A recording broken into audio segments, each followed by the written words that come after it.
चलो चाय अच्छे से पक गई, ऐसा करती हूँ चाय के साथ सादे पराठे बना लेती हूँ, या फिर एक बार सासू माँ और जेठानी जी से पूछ लेती हूँ। एक दिन पहले ही बेला शादी करके अपने ससुराल में आई थी। जैसे ही वह किचन से बाहर आती है तो वहाँ 2 बोरी में हरी मिर्च रखी थी। माँ जी देखिए, इस बार माँ ने 2 बोरी मिर्ची भिजवाई है, और मिर्च भी कितनी मोटी मोटी है। मैं तो सोच रही थी मंडी से मिर्च खरीद कर लाने की, भरवा अचार डालने के लिए। अच्छा है खर्चा बच गया। माँ जी मैं ये पूछने आई थी, आप लोग चाय के साथ पराठे खा लेंगे ना नाश्ते में? इस पर जेठानी रचना फरमाइश जताते हुए, देवरानी जी, हमारी फैमिली में इतना फीका नाश्ता कोई नहीं खाता, हम लोग तीखा जरा तेज खाते हैं। ऐसा करो तुम चाय के साथ तीखे तीखे मिर्च के पकौड़े बना लो। क्या मिर्ची के पकौड़े? पर रचना भाभी अभी तो कितना गर्मी भरा मौसम चल रहा है, मिर्च के पकौड़े खाने से पेट में जलन मच जाएगी, हल्का फुल्का खाना ही अच्छा रहेगा। बहू हम मिर्ची के पकौड़े खा भी लेंगे और पचा भी लेंगे, इसलिए तू डॉक्टरी झाड़ने से अच्छा है जाकर पकौड़े बना ले। जी माँ। बेला किचन में आ जाती है, तभी पीछे से जेठानी 4-5 किलो तीखी मिर्च लेकर आती है। ये लो देवरानी जी, इस मिर्च को काट कर कुरकुरे क्रिस्पी पकौड़े बना लेना, और इस बरनी में लाल कुटी कश्मीरी मिर्च है, इसे भी डाल लेना। हे भगवान, ये जेठानी जी कुछ ज्यादा ही तीखा खाती हैं। ये हरी मिर्च देखने में कितनी तीखी लग रही है, और ये ऊपर से और मिर्च पाउडर डालने का ऑर्डर दे रही है। मुझे क्या खुद ही खाकर बम की तरह फटेंगी। बड़बड़ाते हुए बेला मिर्ची काटना चालू करती है। अगा, ये तीखी मिर्च काटकर मेरा तो हाथ तेजाब जैसे जल रहा है। बेला फटाफट से फ्रिज से बर्फ निकालकर रोते हुए रगड़ती है। भगवान क्या जुल्म है, अब जाकर जलन कम हुई है। अरे बहू, मिर्ची के पकौड़े बन गए तो फटाफट से ले जा, भूख के मारे पेट में चूहे कबड्डी खेल रहे हैं। जी ससुर जी लाई, फटाफट से पकौड़े छान लेती हूँ। इतनी सारी मिर्च के पकौड़े बनाते हुए बेचारी बहू पसीने से नहा जाती है और चाय पकौड़ी परोसती है। लाओ बहू जल्दी करो, अरे लाओ जल्दी से, मेरे मन पसंदीदा मिर्चदार पकौड़े परोस दो। देखते देखते सब पकौड़े पर टूट पड़ते हैं। वाह बहू, बड़ा ही मस्त तीखा तीखा मिर्ची का पकौड़ा बनाया है तूने तो। चाय की चुस्की के साथ चटपटे मिर्ची के पकौड़े खाकर डबल मजा आ गया। सच में भाभी, आपने बड़े स्पाइसी और टेस्टी पकौड़ी बनाए हैं। सबको इतने चाव से मिर्ची के पकौड़े खाता देखकर बहू मन में खिटपिट कर रही थी। मुझे तो लगा था कि मेरी जेठानी ही केवल तीखा खाने की चटोरी है, मगर यहाँ तो सभी एक ही थाली के चट्टे बट्टे हैं, खा ये रहे हैं और जुबान मेरी चल रही है।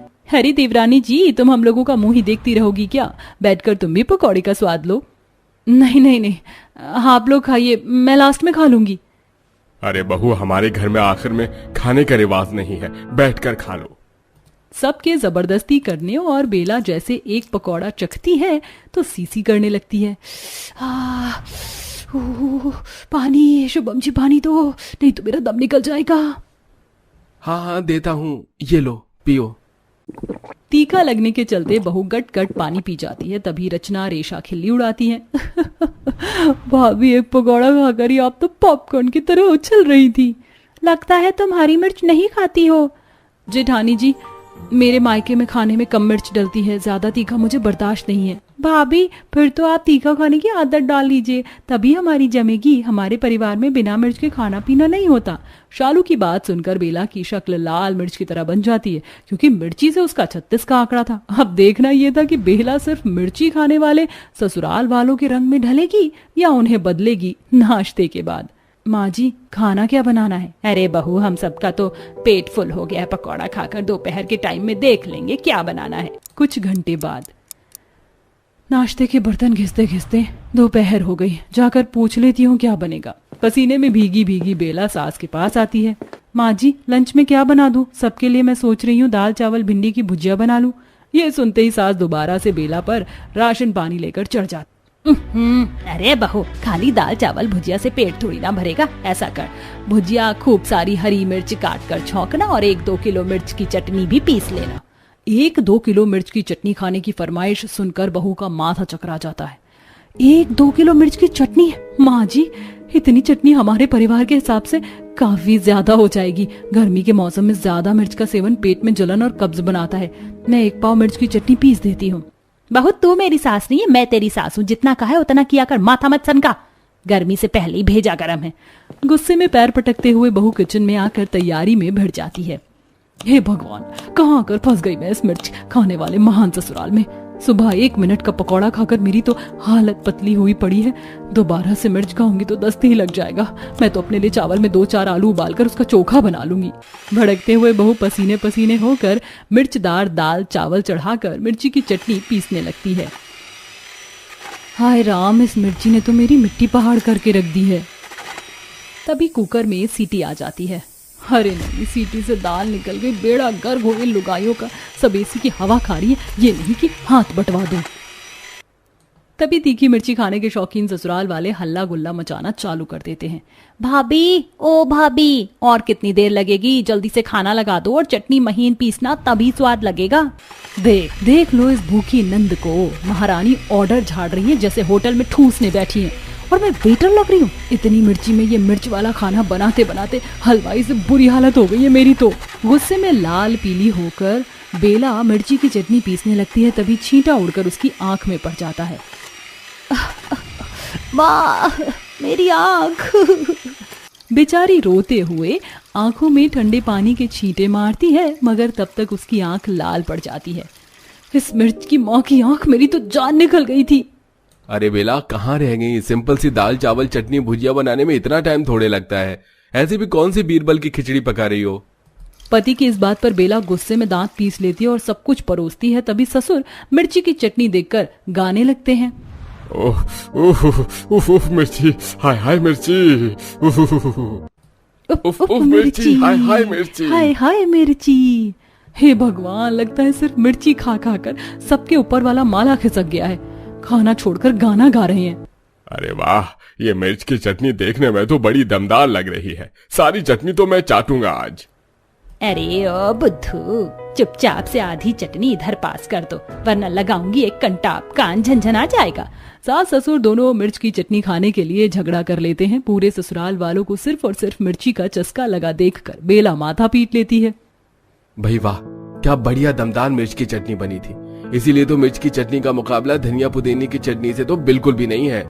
हे भगवान, इंसान है कि राक्षस? देखना जरा, इतनी जहर भरी मिर्च की चटनी कैसे चाट कर खा रहे हैं। आंसू आ रहे हैं फिर भी। बहू, रात के खाने में मिर्ची की सालन वाली सब्जी और मिर्च वाली रोटी बनाना। ये सुनते ही बहू का गुस्सा 7वें आसमान पर पहुंच जाता है। भैंस की आंख, अब ये क्या भसूड़ी है? हरी मिर्च की सब्जी तक तो सही था, लेकिन ये मिर्च की रोटी कौन खाता है? कैसे नमूने ससुराल वाले मिले हैं?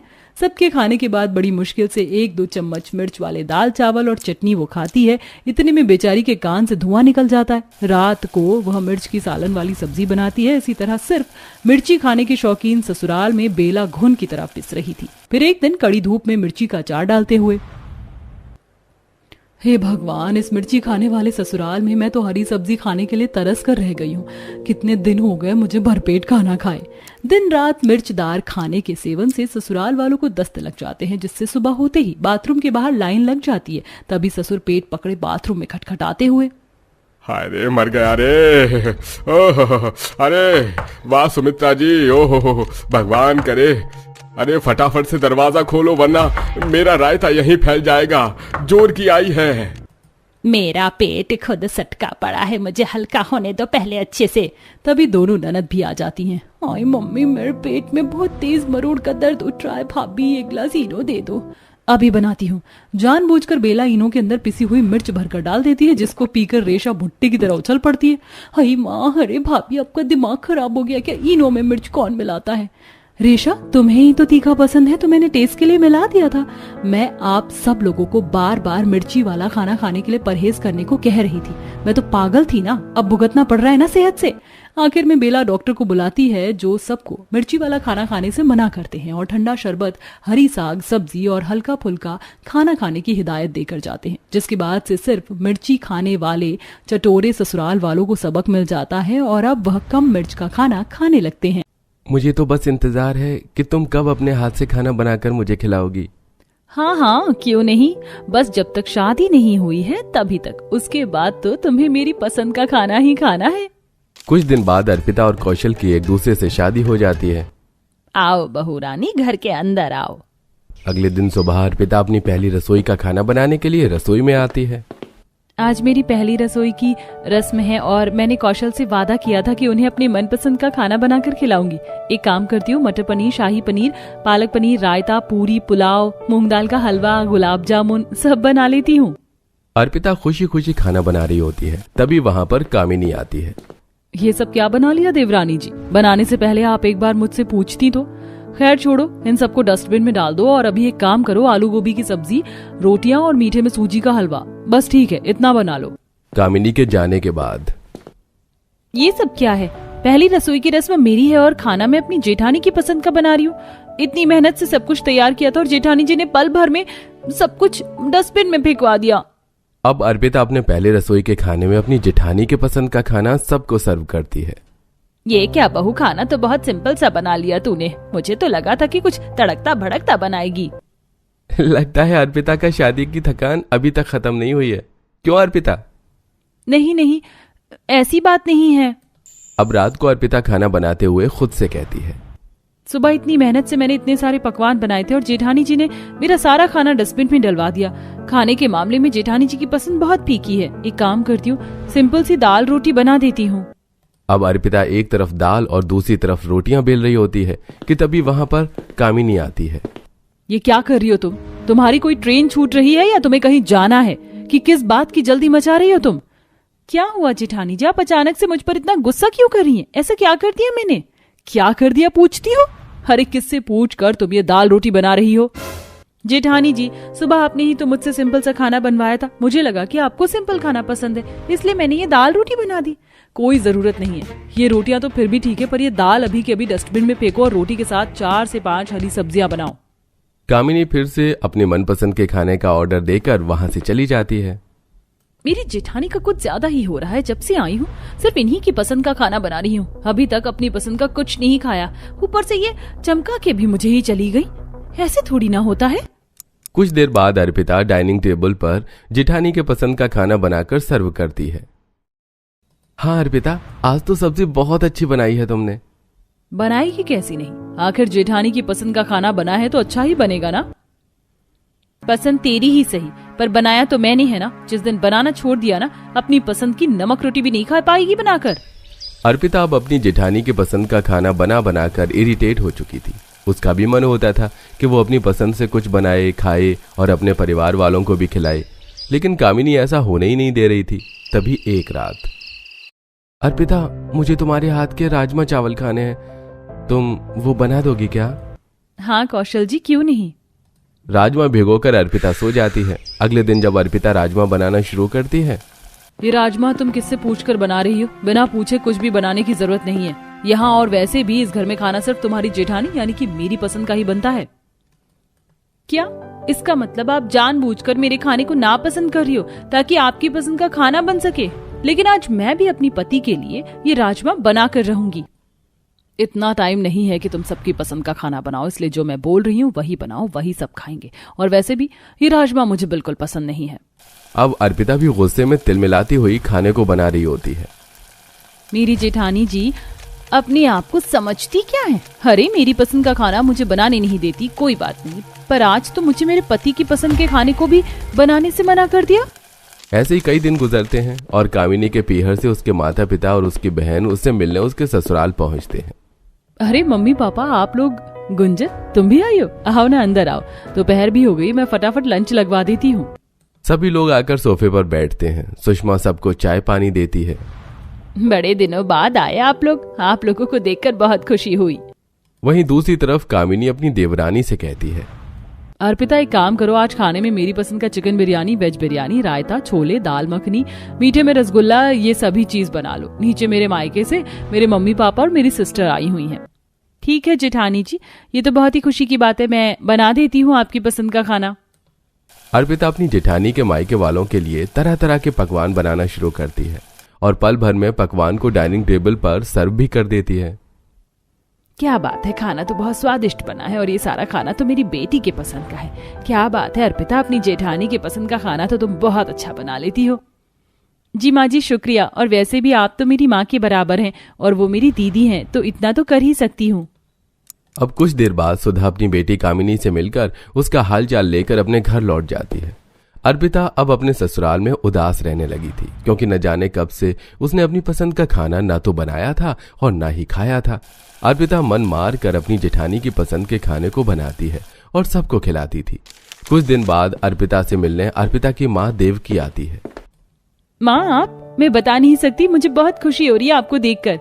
अरे गेट पर ही खुशियां मनाओगी, अपनी माँ को घर के अंदर भी लेकर आओगी। हाँ हाँ माँ, अंदर आओ ना। देवकी आकर हॉल में बैठती है। अर्पिता अपनी माँ को चाय पानी देती है। देखते ही देखते रात हो जाती है और अर्पिता खुशी खुशी अपनी माँ के लिए अपनी पसंद का खाना बनाने के लिए रसोई में जाती है। एक काम करती हूँ, माँ के लिए ना पनीर कीमा, पनीर चाट, आलू गोभी, प्याज के पकौड़े, दाल मखनी, पूड़ियाँ, जीरा राइस बना लेती हूँ, माँ को बहुत पसंद आएगा। अर्पिता खुशी खुशी खाने की तैयारी कर रही होती है कि तभी वहाँ पर कामिनी आती है। बाप रे, इतना सारा खाना किससे पूछकर बनाया तुमने? तुम्हें 1000 बार बता चुकी हूँ ना कि इस घर में खाना मेरी पसंद का ही बनता है और इतना राशन पानी नहीं है जो तुम 36 पकवान बनाने में लग गई हो। चुपचाप से सिंपल दाल रोटी, आलू की भुजिया बना लो, बहुत है सबके लिए। नहीं प्लीज, आज मैं आपसे रिक्वेस्ट करती हूँ, आज आप ऐसा मत कीजिए, मुझे मेरी माँ के लिए उनकी पसंद का खाना बनाने दीजिए। मैं हमेशा आपकी पसंद का खाना बनाती हूँ बिना किसी ऑब्जेक्शन के, पर प्लीज आज नहीं। ज्यादा ना ड्रामा करने की जरूरत नहीं है, तुमसे कहा ना कि ये सारी चीज बनाने के लिए इतना राशन नहीं है। चुपचाप से दाल रोटी और आलू की भुजिया खिलाओ, अपनी माँ को बहुत है वो, और जब वो चली जाएंगी तो मेरी पसंद का खाना बनाना। अर्पिता ने अपनी जेठानी की माँ की सेवा पानी बहुत अच्छे से की थी, लेकिन उसकी माँ को देखकर उसकी जेठानी का यह व्यवहार अर्पिता के दिल को बहुत ठेस पहुंचाता है। लेकिन फिर भी वो चुपचाप दाल रोटी बनाकर अपनी माँ के लिए लेकर आती है। ये अर्पिता को क्या हो गया है? कितने सालों बाद उसकी माँ आई है और अपनी माँ के लिए इतना फीका सा खाना बनाया है अर्पिता ने। क्या बात है, अर्पिता खाना तो बहुत स्वादिष्ट बनाया है। कुछ देर बाद देवकी खाना खाकर अपनी बेटी के कमरे में जाती है। तभी देवकी अपनी बेटी की आंखों में आंसू देखकर कहती है, क्या हुआ अर्पिता, मेरी बच्ची तू रो क्यों रही है? माँ, मुझे बहुत बुरा लग रहा है, आप इतने टाइम बाद मेरे घर पर आई और मैंने आपको इतना बेकार खाना खिलाया, लेकिन मैं क्या करूं, मैं मजबूर हूँ। इस घर में सिर्फ और सिर्फ मेरी जेठानी की पसंद का ही खाना बनता है। मैं चाह कर भी अपनी पसंद का खाना यहाँ नहीं बना पाती हूँ। जब से आई हूँ सिर्फ जेठानी की पसंद का ही खाना बना रही हूँ। तो क्या हो गया? और अर्पिता बेटी, इसमें निराश होने वाली क्या बात? कामिनी तुम्हारी जेठानी है, तुमसे बड़ी है, तुम्हारी दीदी है, और ये तुम्हारा ससुराल है, तुम्हारा परिवार। अगर तुम उनकी पसंद से चीजें कर रही हो तो ये जरा भी गलत नहीं। मिल बांट के रहो बेटी। और मुझे वो दाल रोटी इतनी भी बुरी नहीं लगी जितना तू सोच कर रो रही है। दरवाजे पर खड़ी कामिनी ये सारी बातें सुन लेती है और उसे बहुत शर्मिंदगी महसूस होती है। आज उसे एहसास हो जाता है कि अर्पिता ने उसकी माँ के लिए क्या किया और उसने अर्पिता की माँ के साथ क्या किया। इसके बाद वो माफी मांगने के लिए अर्पिता के कमरे के अंदर जाती है। अर्पिता तुम चुप हो जाओ, तुम्हारी कोई गलती नहीं है, प्लीज रोना बंद करो और मुझे भी माफ कर दो। मुझे इस तरह तुम पर हुक्म नहीं जताना चाहिए था। तुम मुझसे छोटी हो, मुझे तुम्हें छोटी बहन की तरह रखना चाहिए था, लेकिन मैंने तो तुमसे सिर्फ अपनी इच्छाएं पूरी करवाई और कुछ नहीं। देखो अर्पिता, अपनी बड़ी बहन से माफी नहीं मंगवाते, माफ कर दो कामिनी को। अब देवकी के कहने पर अर्पिता अपनी जेठानी को माफ कर देती है, जिसके बाद से कामिनी कभी अपनी देवरानी पर हुक्म नहीं जताती है और मिल बांटकर उसके साथ खाना बनाना शुरू कर देती है।